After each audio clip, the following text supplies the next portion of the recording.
Hello friend, cooking રેસિપીસમાં તમારું સ્વાગત છે। આજે બનાવીશું આપણે દેશી ચણાનું શાક। તો અહીંયા મેં કાળા ચણા લીધા છે, તમે જોઈ શકો છો। અને મેં 250 ગ્રામ ચણા લીધા છે અને રાત્રે પલાળીને રાખેલા છે।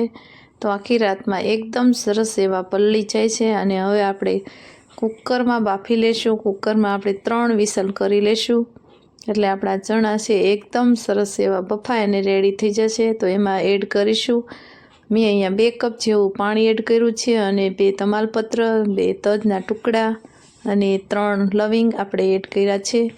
અને સ્વાદ પ્રમાણે આપણે મીઠું એડ કરીશું અને 1 મોટી ડુંગળી મેં અહીંયા મોટી મોટી સમારી અને એડ કરી છે। અને સ્વાદ પ્રમાણે આપણે નમક એડ કરીશું, કેમ કે આ રીતે આપણે બાફીશું તો એકદમ ચણામાં ગરમ મસાલાનો ટેસ્ટ અને કાંદાનો ટેસ્ટ સરસ એવો આવશે અને બેસી જશે। બહાર રેસ્ટોરન્ટમાં આ રીતે આ સ્ટાઇલથી શાક બનાવતા હોય છે અને આ શાક બનાવવું એકદમ સહેલું છે। તો તમે જોઈ શકો છો આપણું ચણા છે એકદમ બફાય અને રેડી થઈ ગયા છે। તો આપણે ચેક કરી લેશું। પાણી પણ આપણું થોડુંક એવું રહ્યું છે, બળી ગયું છે બધું, તમે જોઈ શકો છો। હાથ અટકવાથી આપણા ચણા એકદમ સરસ એવા બફાય અને રેડી થઈ ગયા છે। તો હવે આપણે એના મસાલા કરી લેશું।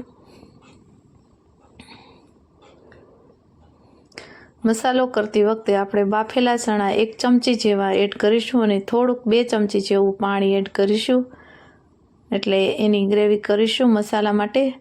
તો અહીંયા મેં આખા ધાણા લીધા છે।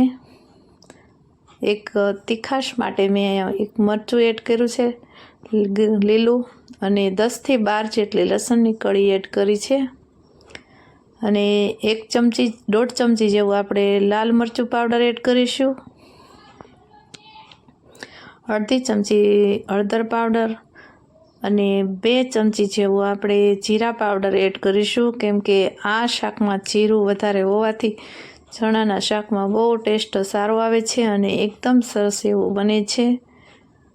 અને થોડીક આપણે હળદર પાવડર એડ કરી છે મેં અહીંયા।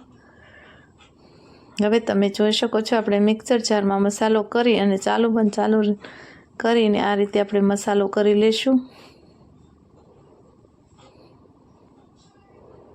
આ રીતે બનાવશો તો જરૂરથી તમારું શાક છે એકદમ સરસ એવું બને છે અને રેડી થઈ જશે। હવે તમે જોઈ શકો છો આપણો મસાલો એકદમ સરસ એવું રેડી થઈ ગયો છે।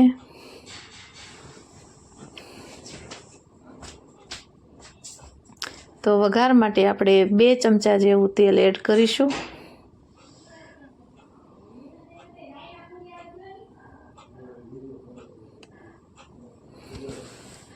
ત્રણ ચમચી જેવું મેં અહીંયા તેલ એડ કર્યું છે।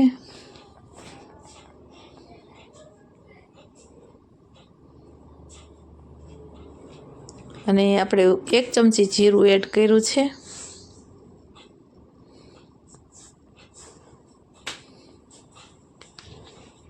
અને 1 અડધી ચમચી જેટલી આપણે હિંગ એડ કરીશું।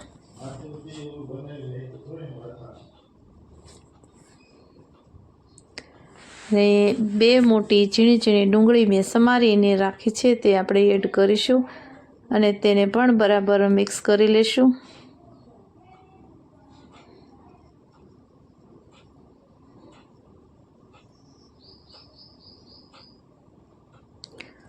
અહીંયા આ શાક બનાવવું એકદમ સહેલું છે અને આ રીતે બનાવશો તો શાક એકદમ સરસ એવું ટેસ્ટી લાગે છે।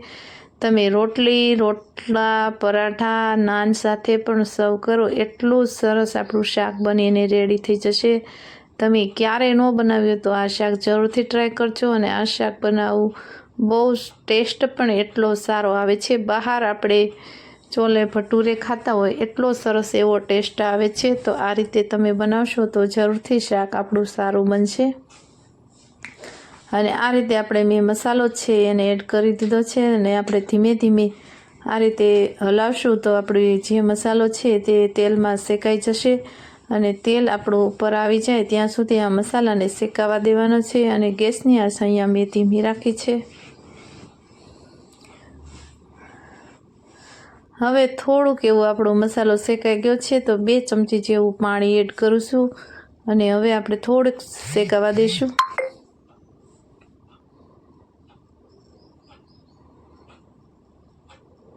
આ રીતે તમે શાક બનાવશો તો જરૂરથી તમારું શાક સારું બનશે. અને 1 ચમચી જેવું મેં અહીંયા મીઠું એડ કર્યું છે. નમક તમે તમારા સ્વાદ મુજબ તમે એડ કરી શકો છો. મસાલાને આપણે એકદમ સરસ એવા શેકાવા દેવાના છે, એટલે જેની કચાશ હોય તે દૂર થઈ જાય છે.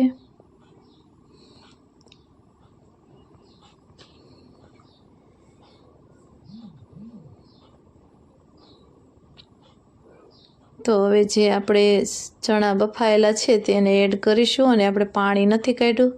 જે પાણી છે તેને તેમ નામ રહેવા દેશું, એટલે તેના બધા વિટામિનો હોય છે. પાણી બીજું આપણે નહીં એડ કરી, આ જ પાણીમાં આપણે ઉકળવા દેશું થોડીક વાર. 3 મિનિટ જેવું આપણે શાકને રેસ્ટ થવા દેશું. તમે જોઈ શકો છો આપણી ગ્રેવી બહુ પાતળી છે, તો હમણાં થોડીક વાર થશે એટલે થીક જેવી થઈ જશે. હવે 3 મિનિટ જેવું આપણે કૂક થવા દેશું. તમે જોઈ શકો છો આપણી ગ્રેવી જાડી એવી થઈ ગઈ છે, અને શાક પણ એકદમ સરસ એવું બની અને રેડી થઈ ગયું છે. તો આપણે ગેસની આંચ અહીંયા બંધ કરી દઈશું અને નીચે ઉતારી લેશું.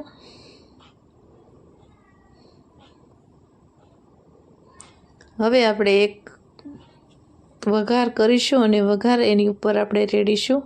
અહીંયા તેલ ગરમ થઈ ગયું છે, એટલે આપણે 2 લીલા મરચાં એડ કર્યા છે. મરચાં થોડાક એવા સતળાય એટલે આપણે ઉપરથી વઘાર કરીશું. તમે ઘીનો પણ વઘાર કરી શકો છો, પણ મેં અહીંયા તેલનો વઘાર કર્યો છે. આ રીતે તમે શાક બનાવશો તો દેશી ચણાનું શાક એકદમ સરસ એવું ટેસ્ટી બને છે. અને ઉપરથી આપણે લીલા ધાણા છે તેને ગાર્નિશ કરીશું. આ શાક બનાવવા એકદમ સહેલી રીત છે, તો તમે ક્યારેય ન બનાવ્યું તો જરૂરથી ટ્રાય કરજો. અને અમારી અહીંયા રેસીપી બની અને સરસ રેડી થઈ ગઈ છે. તો વિડીયોને લાઇક કરજો, શેર કરજો અને સબસ્ક્રાઈબ કરવાનું ભૂલશો નહીં. બાજુમાં આપેલી ઘંટી દબાવશો એટલે નવી રેસીપીના નોટિફિકેશન તમને દરરોજ જોવા મળશે. Thank you for watching.